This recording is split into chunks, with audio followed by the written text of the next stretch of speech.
have and the 2% have. And it seems like because we're getting less and less and struggling more and more down here, we're having a harder time. During this process, I think we got to hear from one another much more. Hopefully, we are understanding that it's not necessarily us versus them when it comes to business versus workers, or I don't know what other us versus them you want to make out of this picture. And we've come a little bit closer together to find some solutions, at least at the city level here. And I hope we'll keep doing that. I think clearly we have, with a lot of small businesses joining this effort and realizing I want to do the right thing and I want to see how I can help. I think that the council here has worked really hard on our own staff to find out how do we come together, what are we going to do. I think people are still going to walk out of this today thinking there's winners and losers. We're going to hear about how the burden's going to go now to the customers and the rest of us. So we're all actually the customers or the shoppers. We're going to all these businesses. We're paying for all the workers through that. So we have to remember that too. And hopefully we can all kind of share the burden and share the victory as we move forward and we can work together. And I think it's really important that we listen, especially to the small businesses and the other businesses who think this is going to be hard. And we say, well, we're going to be here to help make it work because it's got to work for you. It's got to work for us. It's got to work for everybody together. So let's remember that. And let's remember to shop in Minneapolis and to be in Minneapolis and support our Minneapolis businesses.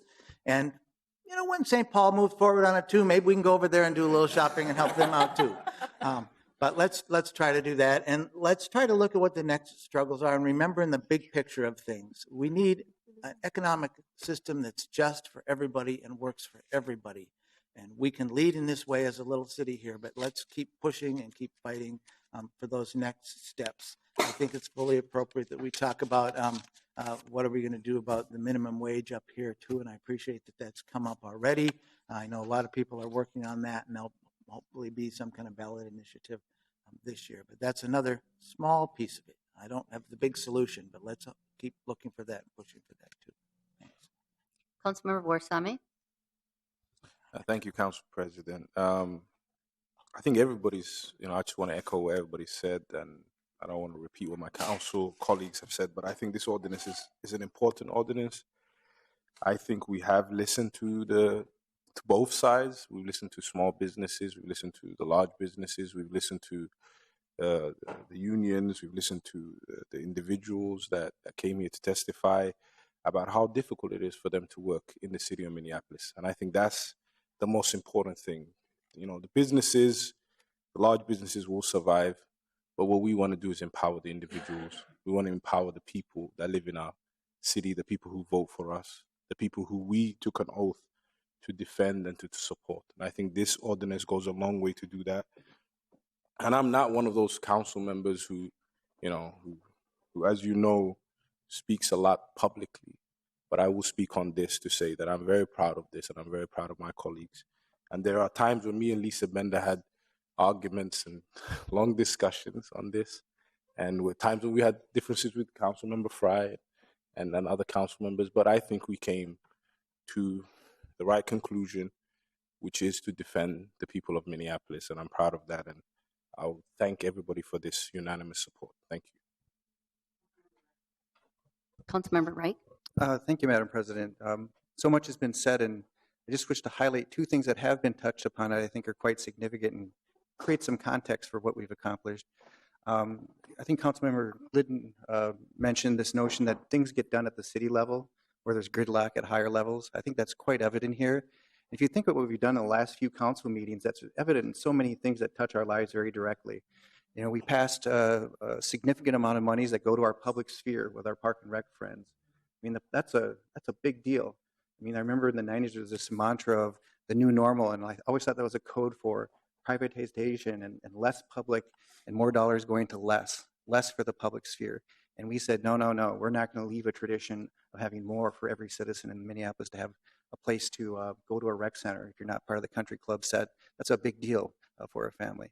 And then where there's absolute gridlock at the state level, when we have an undeniable need for infrastructure investment for our roads, bridges, and transit, they can't get it done. And we were able to step up and do a generational investment because the citizenry said, it's time. You have to do it. It's your responsibility. And we stepped up and did it just a few weeks ago. And here we are, the community, as I think Kano said very eloquently, you guys came to us again and again. And I think this is another point, and I think it's been touched on as well by Fry and others. We didn't just have opposing viewpoints, we had a multiplicity of complex viewpoints. And we created a forum in which that could come together and create a product at the end. And I think that with the respect that was given to different sides and the fact that we actually had an outcome from that, I think that's significant too, not just for us here. We get to say the yes or no vote, but the fact that you guys came together in that format. And I'm mostly proud that we had a format that was productive and respectful. So I think those things are worth noting.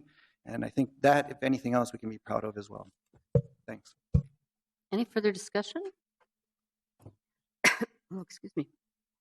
Seeing none, clerk call the roll on the committee of the whole report, both the items, transgender equity resolution and the workplace regulations ordinance, excuse me.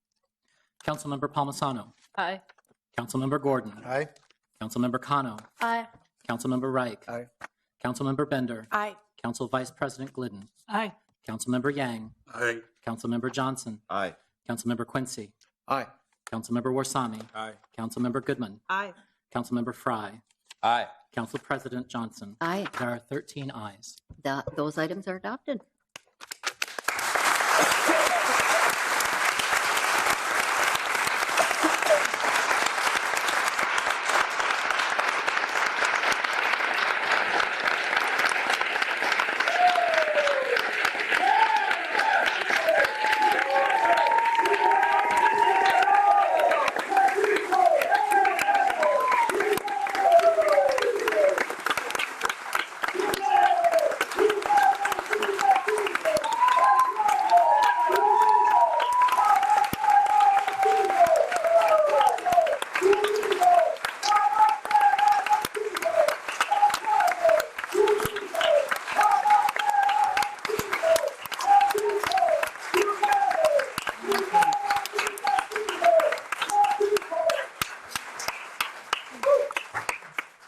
Next item on our agenda is the Community Development Regulatory Services Report, and that committee is chaired by Councilmember Goodman. Thank you, Madam President. Councilmember Fry is going to give the report today Okay. because I was absent for the CD All meeting. right. Councilmember Fry. Thank you, Madam President. We've got 22 items on the agenda for today. The items 1 through 8 are land sales. Item 9 is authorizing a tailgating zone around U.S. Bank Stadium. Items 10 are liquor and business licenses. Items 11 are the license settlement conferences. Items 12, 13, 14 are rental dwelling license conditions and stipulated agreements. Item 15 is a modification to the West Lowry Avenue redevelopment plan. Item 16 is an exclusive development rights to the Minneapolis Public Housing Authority for the Minnehaha townhomes. Item 17 is a contract with Minnesota Home Ownership Center for counseling and administrative services. 18 is an exclusive development rights to Wellington Management, Inc. for development at the Capri Block over on West Broadway. 19 is a lease of a city-owned parcel to West Broadway.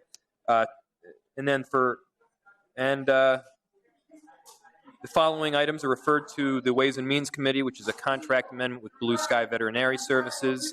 21 is another contract for vet services. And 22 is fiscal year 2015 Close the door, emergency please. services grant. I move all 22 items.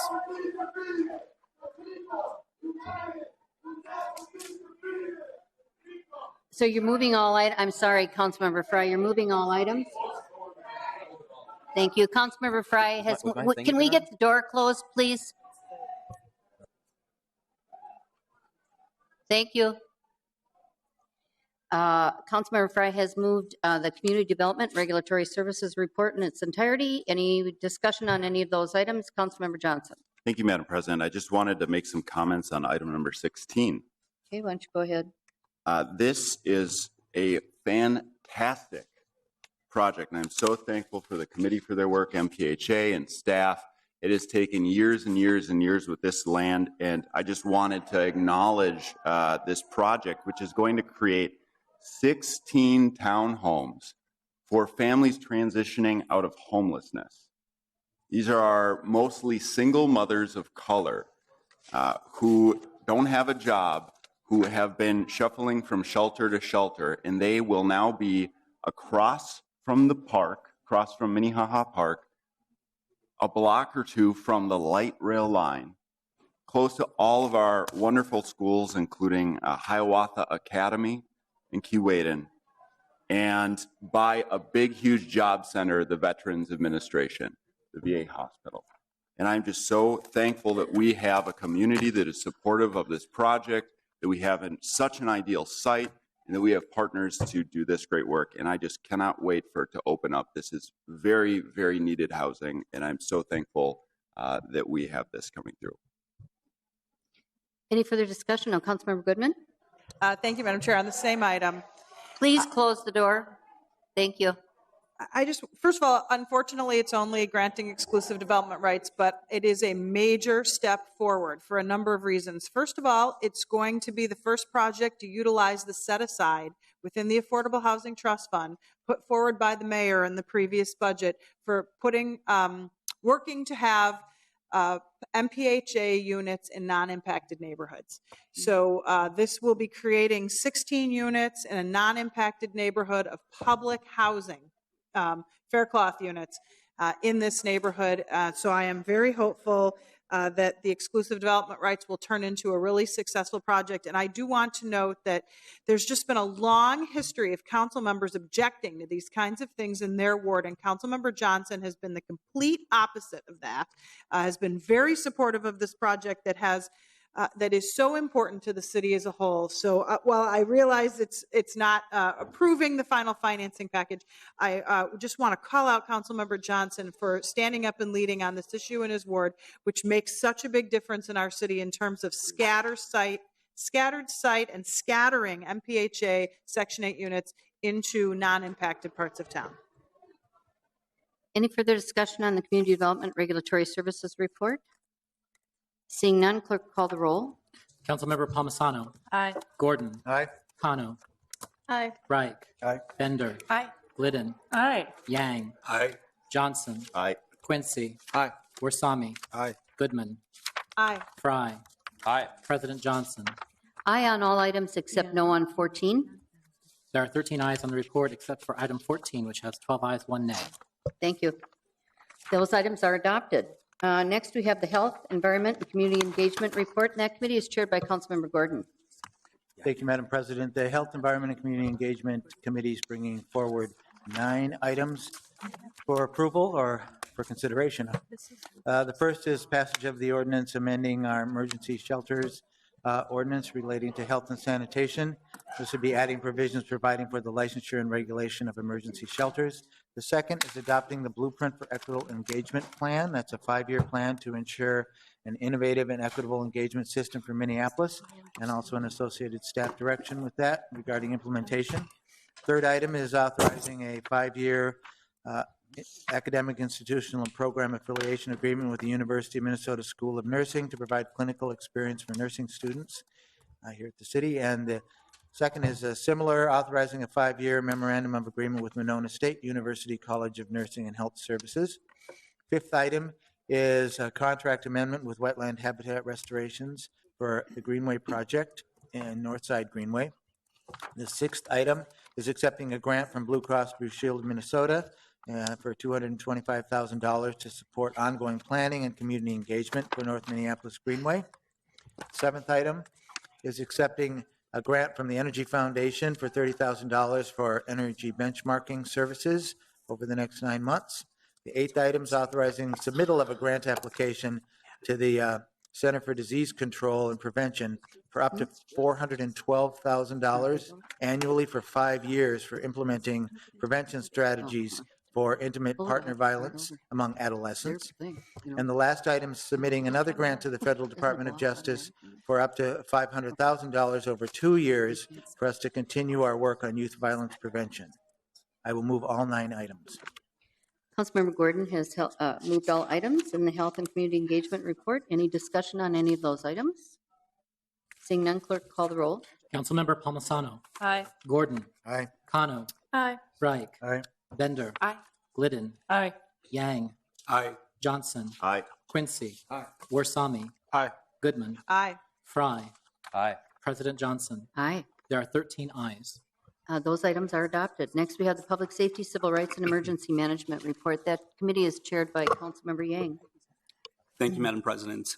Today we have 3 items for approval. The first item is the 2016 Urban Scholars Program funding from partner organizations. The second item is the contract with Twins Ballpark LLC for bomb detection security services at Target Field. And the third item is the Minnesota Bureau of Apprehension Joint Powers Agreement for the Criminal Justice Data Communications Network and Court Data Services Subscriber Amendment to the CJDN Agreement. And I will move all 3 items for approval. Councilmember Yang has moved the Public Safety, Civil Rights, and Emergency Management Report. Anyone want to discuss any of those items? Seeing none, clerk will call the roll. Councilmember Palmisano. Aye. Gordon. Aye. Kano. Aye. Reich. Aye. Bender. Aye. Glidden. Yes. Yang. Aye. Johnson. Aye. Quincy. Aye. Warsami. Aye. Goodman. Aye. Fry. Aye. President Johnson. Aye. There are 13 ayes. That report is adopted. Next, we have the Transportation and Public Works Committee report, and that committee is chaired by Councilmember Wright. Thank you, Madam President. The committee forwards 18 items today for consideration. Item 1 is the 2016 National Public Works Week. That was a past week, resolution regarding that. Item 2 is the 2016 Protected Bikeway Program. Layout approvals for 3 projects that are listed. Item 3 is the Godfrey Parkway Bridge Replacement Layout Approval. Item 4 is the Minneapolis Complete Streets Policy. A significant amount of work went into that, and it's a major addition to our framework to evaluate projects and guide project priorities. The following items refer to reports of Ways and Means Committee. Item 5 is a contract with Lyndale Neighborhood Association to continue their graffiti prevention program. Item 6 is the agreement with Hennepin County for traffic signal system renovation projects. Item 7 is an agreement with the Shingle Creek Watershed Management Commission for Cleveland Neighborhood Association private stormwater management practices, and a series of actions to continue with that. Item 8 is the agreement with the Metropolitan Council for bus shelter foundations on Nicollet Mall. Item 9 is the agreement with the Minneapolis Park and Rec Board for stormwater pump station easements. Item 10 is the Washington Avenue Reconstruction Project cooperative agreement with the Hennepin County, and that's regarding the Washington Avenue Reconstruction Project from Hennepin Avenue to 5th Avenue South. Item 11 is the contract amendment with Minger Construction Incorporated for the project at Hennepin Lyndale, and it's specific to the sanitary sewer improvement projects. Item 12 is a grant from the Mississippi Watershed Management Organization for project 24th Avenue Southeast, and it's an infiltration project. Item 3 is a donation from the Minneapolis Downtown Council for PV Plaza plantings for the amount listed. Item 14 is the water service line repair assessment cancellation for a specific address listed. That'll take 9 votes to pass. Item 15 is authorizing the issue of a request for proposal to solicit proposals from engineering consulting firms. This is the consulting pool that we have to establish for those solicitations. Item 16 is accepting the low responsive bid for metal seated gate valve work. Item 17 is accepting the low bid for lime sludge holding tank repair. And the final exciting item is the accepting the low bid for a grit chamber from Contact Engineering Solutions. Madam President, I submit all items for approval. Councilmember Reich has moved the Transportation Public Works report. Any discussion on any of those items? Councilmember Bender.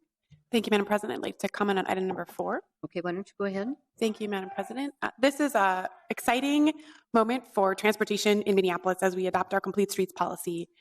We managed to get our policy down to just 4 pages, so if you haven't had a chance to read it yet, I'd highly encourage it. This did 2 things. One, we reiterated and strengthened our support in the city of Minneapolis in policy that we will prioritize walking, biking, and taking transit as we plan our road system. And the other thing we did was create a new process for decision-making around design.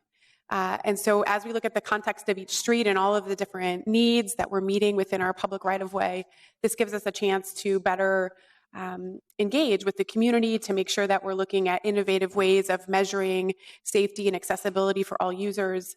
And so there'll be many next steps of this as we implement it. And we've worked with staff to create a great feedback loop with Councilmember Reich's leadership to make sure that this policy is implemented going forward. There was a huge amount of engagement with our business community, with many stakeholders, lots of support here from AARP and our bicycle and pedestrian advisory committees.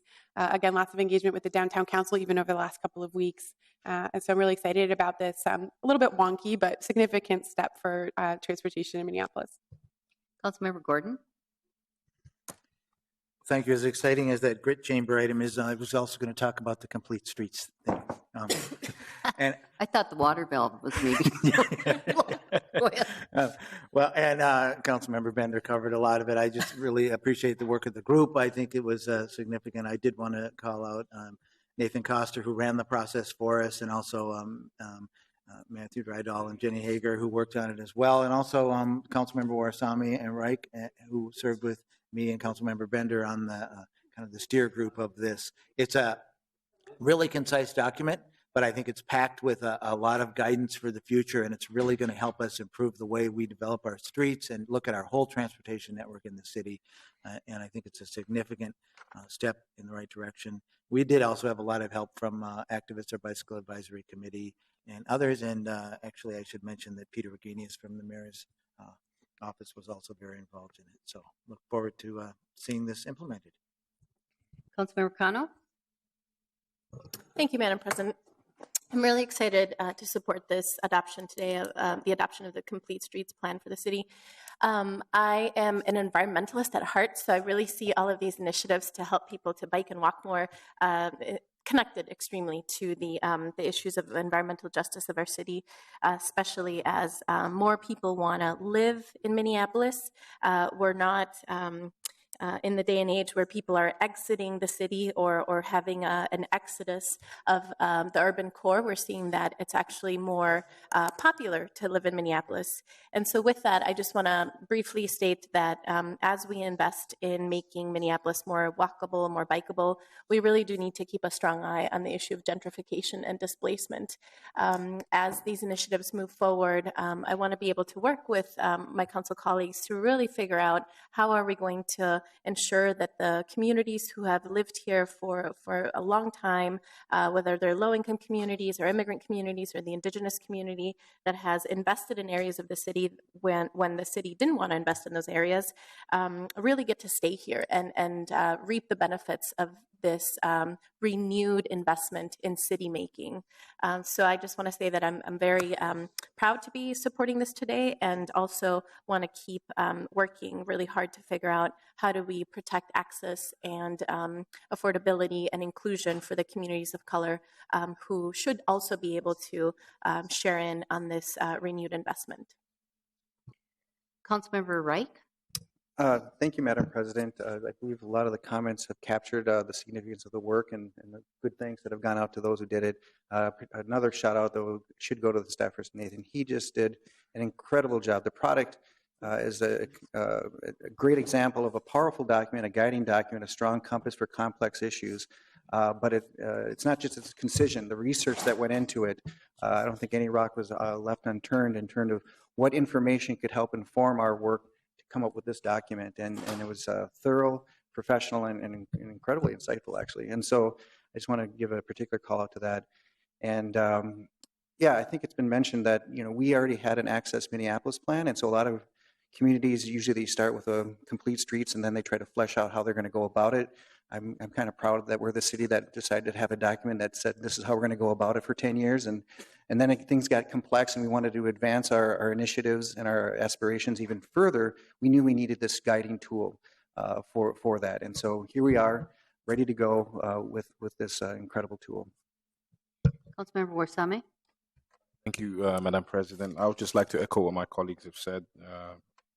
It's a wonderful document, and I would like to thank all the staff that worked on this. So thank you very much, and hope for your approval. Any further discussion? Seeing none, clerk call the roll on the Transportation and Public Works report. Councilmember Palmisano. Aye. Gordon. Aye. Kano. Aye. Reich. Aye. Bender. Aye. Glidden. Aye. Yang. Aye. Johnson. Aye. Quincy. Aye. Warsame. Aye. Goodman. Aye. Fry. Aye. President Johnson. Aye. There are 13 ayes. That report is adopted. Next, we have the Ways and Means report. That committee is chaired by Councilmember Quincy. Thank you, Madam President. Ways and Means has 8 items for your consideration this morning. The first 4 are a series of legal settlements as recommended from the City Attorney's Office. Item number 5 is acceptance of a single bid from AVI Systems for upgrading playback system. Item 6 is the appointment of 2 members of the Capital Long Range Improvement Committee. 7 is the approving an application for free wireless community account for Rainbow Terrace Public Housing High Rise. And the final item is a resolution accepting a gift for travel related expenses to Sweden for Neighborhood Community Relations Department staff. I'd like to move all 8 items for approval. Councilmember Quincy has moved the entire Ways and Means report. Any discussion on any of those items? Seeing none, clerk call the roll. Councilmember Palmisano. Aye. Gordon. Aye. Kano. Aye. Reich. Aye. Bender. Aye. Glidden. Aye. Yang. Aye. Johnson. Aye. Quincy. Aye. Warsami. Aye. Goodman. Aye. Fry. Aye. President Johnson. Aye. There are 13 ayes. That report is adopted. Next, we have the Zoning and Planning Committee, and that committee is chaired by Councilmember Bender. Thank you, Madam. Thank you, Madam President. We have 4 items from Zoning and Planning. Item number 1 is granting an appeal with conditions for a certificate of appropriateness and historic variance at 1900 Colfax Avenue South, including adopting the findings and fact of record of decision as prepared by the City Attorney's Office that was emailed around and has quite a lot of detail. Item number 2 is denying an appeal for a certificate of nonconforming use at 2636 and 2638 West Broadway and adopting the findings of fact. Item number 3 is approving an application for a rezoning at 1911 Nicollet Avenue to allow for C2 with the existing pedestrian overlay district. And item number 4 is approving a staff recommendation that an EAW is sufficient and an EIS is not required for a proposed project at 600 Washington Avenue Southeast. I will move the 4 items. Councilmember Bender has moved the Zoning and Planning report. Anyone want to pull up any of those items or discuss them? Seeing none, clerk call the roll. Councilmember Palmisano. Aye. Gordon. Aye. Kano. Aye. Reich. Aye. Bender. Aye. Glidden. Aye. Yang. Aye. Johnson. Aye. Quincy. Aye. Warsami. Aye. Goodman. Aye. Fry. Aye.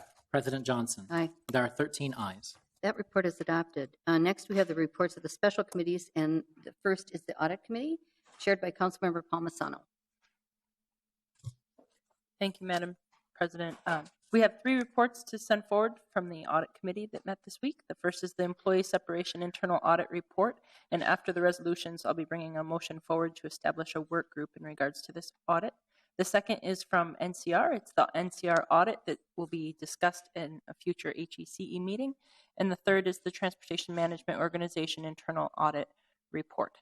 I'm happy to answer any questions, but these will end up being received and filed at this council. So the action, Councilmember Palmisano, is to receive and file? Yes. Okay. Councilmember Palmisano has moved to receive and file 3 items from the Audit Committee. Any discussion on that? Seeing none, all in approval say aye. Aye. Opposed? That carries. Next, we have the introduction and referral calendar. The first item, or the one item on that, is a motion by Councilmember Johnson, Andrew Johnson, to introduce the subject matter of an ordinance amending the code relating to the zoning code for first reading and referral to Zoning and Planning Committee, amending regulations for lots containing 2 or more zoning classifications. Any discussion on that introduction? Seeing none, all in approval say aye. Aye. Opposed? That carries. Under resolutions, we have the resolutions that were presented this morning. The first for Gary Warrenberg. The second in the book is for George Garnett, who is a resident of North Minneapolis, also been a long time worker in our community, across the community actually, who died quite suddenly. So there's an honorary resolution honoring his service to the state of Minnesota and the city of Minneapolis. We have the Steve Kotke honorary resolution, our public works director that's retiring. We also have a honorary resolution honoring Carolyn Roby, who is retiring from Wells Fargo, and she has put in 22 years of service as to the Minneapolis Workforce Council. And that presentation is going to happen in Community Development Committee, right, Councilmember Goodman? Okay, so people can take a peek at that. We also have a resolution honoring Somali Independence Day. So on those resolutions, are there any comments or questions? Seeing none, can we just take a voice vote on that? All in approval say aye. Aye. Opposed, that carries. Under motions, we have a motion by Councilmember Palmisano to establish a sick and vacation leave benefits policies work group based on the considerations in the recently completed internal audit committee separation analysis and the city's efforts around safe and sick time to examine the benefits and risks in the city's current sick and vacation leave policies in order to determine if modifications are warranted. The work group will be led by the City Coordinator's Office in coordination with city departments, including Human Resources, Finance, and the City Attorney's Office, and representatives from appropriate labor organizations in consultation with the Director of Internal Audit, with a report back to the City Council by November 4th, 2016. Any discussion on that motion? Is there a second, first of all? Second. Any discussion on that motion? Seeing none, all in approval say aye. Aye. Opposed, that carries. Under unfinished business, we have prevailing wage requirements for public improvements contract ordinance. So Councilmember Glidden, I think you have a motion on that. Yes, I want to move to refer this back to Ways and Means. Okay, Councilmember Glidden, has moved to send the prevailing wage requirements back to the Ways and Means Committee. Is there a second? All in approval say aye. Aye. Opposed, that carries. Under new business, we have door closing devices and licensing standards ordinance. This is me. I give notice of intent to introduce at the next meeting of the City Council the subject matter of an ordinance amending the code. This is for regulatory, updating sections related to door closing devices and licensing standards to reflect current code and charter references. That notice is given. Also, notice is given to introduce at the next regular meeting of the City Council an ordinance amending the code relating to parking, stopping, and standing, amending the department with oversight responsibility of traffic control within the code to reflect current structure. That notice is given. Councilmember Yang gives notice of intent to introduce at the next regular meeting of the City Council the subject matter of an ordinance amending the code relating to the food code, amending provisions related to the geographical boundaries authorized for operating for food carts. That notice is given. Councilmember Bender gives notice of intent to introduce at the next meeting of the City Council the subject matter of an ordinance amending the code relating to the definition of half-story. That notice is given. And Councilmember Bender also gives notice of intent to introduce at the next regular meeting of the City Council the subject matter of an ordinance amending the code relating to the zoning code, amending yard and setback requirements in non-residential zoning districts. That notice is given. Announcements are next. Does anyone have any announcements? Councilmember Yang. Thank you, Madam President. At the risk of sounding like a broken record, I just wanted to again mention that last night we had 4 shootings that happened in wards 4 and 5. On the whole, for the past 5 months, we've had over 100 shootings on the north side. And I just wanted to point out, I mean, the first one happened on 21st and Penn, and we had a fatality there. The second one happened on Lowry and Emerson. A gentleman was shot in the leg. The third one happened on 27th and James, or somewhere around there, and we didn't find the victim on that one. And the fourth one happened at 35th and Logan, and a gentleman was struck in the cheek in his house. And, you know, I'm amazed that we are doing a lot of great work with regards to the parks and roads, and, you know, sick time and all that stuff. But I mean, this issue up on the north side, I mean, should have that sort of gravity that we should tackle it, and we should tackle it hard, and we should just figure out how to do it. Because Council President Johnson, yourself and myself, I mean, I have to tell you, I mean, we have sat through pretty uncomfortable meetings with our constituents. They are tired, they are scared, they're sick of this whole thing, and we have to figure out a way of putting resources into solving this problem, and we're doing something different that changes the trajectory of North Minneapolis, because this stuff cannot happen. It should not happen anywhere in the city of Minneapolis. And so I'm imploring my colleagues to help figure out something on this, because this cannot happen anymore. Thank you. Councilmember Quincy. Thank you, Madam President. First, I just want to again acknowledge, of course, the earlier resolution from Committee of the Whole that we had a presentation on briefly today about the trans equity issues and summit and all the activity that the city is doing. Just wanted to remind folks that June is LGBT Pride Month. So I want to wish everybody a happy Pride Month as that begins. And then just kind of following up a little bit on what Councilmember Yang was saying. In a previous council action in April, I believe it was, we passed a resolution declaring June 2nd National Gun Violence Awareness Day. It is also the Wear Orange Day. I don't think we have to remind our friends and neighbors of North Minneapolis that they need to be aware of gun violence. But I think it's an important step forward as the city has joined a national movement to increase awareness on the national problem that we have that's exacerbated in our neighborhoods in Minneapolis. But National Gun Violence Awareness Orange Walk Day is June 2nd. So let that begin as we draw attention to this increasing problem in the city, in the state, and in the country. Councilmember Andrew Johnson.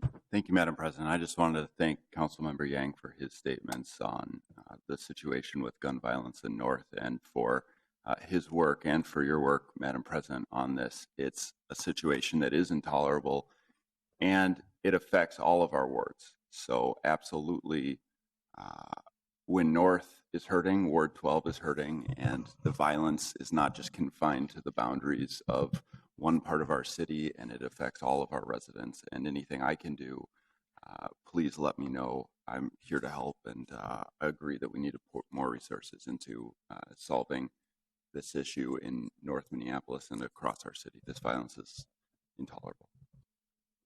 Any further announcements? Seeing none, I'm going to take liberty to also talk about this ongoing violence that's going on in not just North Minneapolis. Actually, downtown is really suffering at this same time. I spent Thursday evening, at a block club meeting with about 35 of my neighbors, with moms holding babies in their arms. The block that I was on has experienced 3 drive-by shootings in the last 2 weeks. People's houses have bullet holes in them. Cars have windows blown out, bullet holes in your car. These are families that are young families, single women, older people who have lived in the neighborhood their whole lives, can't believe what's going on. We're being held hostage. It is absolutely unacceptable.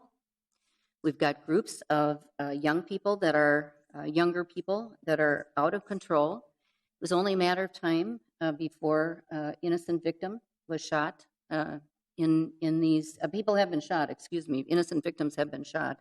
It was only a matter of time before there was a fatality in this latest uptick, and apparently last night that's what happened. From everything I read, it was a grandmother with a grandchild in her car on a street that I travel on with my grandchildren in my car. The other day we had we accepted another grant to join another partnership, and it's actually, I guess, the Rockefeller Foundation, and I'm looking at the press release about it, or the article about it, and it says that we get a new position, a Chief Resilience Officer. It describes the position as one who can help coordinate a city's communication efforts between departments, link the city with outside groups working on similar efforts, and act as the resilience point person, ensuring that the city applies a resilience lens so that resources are leveraged holistically and projects planned for synergy. I can hardly read this because it's such gobbledygook. But this resilient cities, I suggest that their number one priority of this operation, the Promise Zone, and the Bloomberg grant needs to be focused right now on public safety in our city. That's the lens we should be looking through in this community, and we're not. That should be our number one priority. Every time you take a government class, that's the first thing you learn. Public safety is the number one priority of government, safety of the citizens. and we don't have it in this city. That should be our focus. Thank you. Any other announcements? Seeing none, motion to adjourn is in order, and it's a motion to adjourn to 3:15 for the purpose of discussing the litigation matter of Garcia, Lerner, and the city of Minneapolis. So moved. Second. All in approval, say aye. Aye. Opposed? That carries. Thank you. We're adjourned. Madam President and council members, just before you walk out, I know that they were hoping to organize a group photo given today's vote, and they were trying to do that very quickly. Kim from the communications department is here while we're still in the chamber set up before we go into closed session.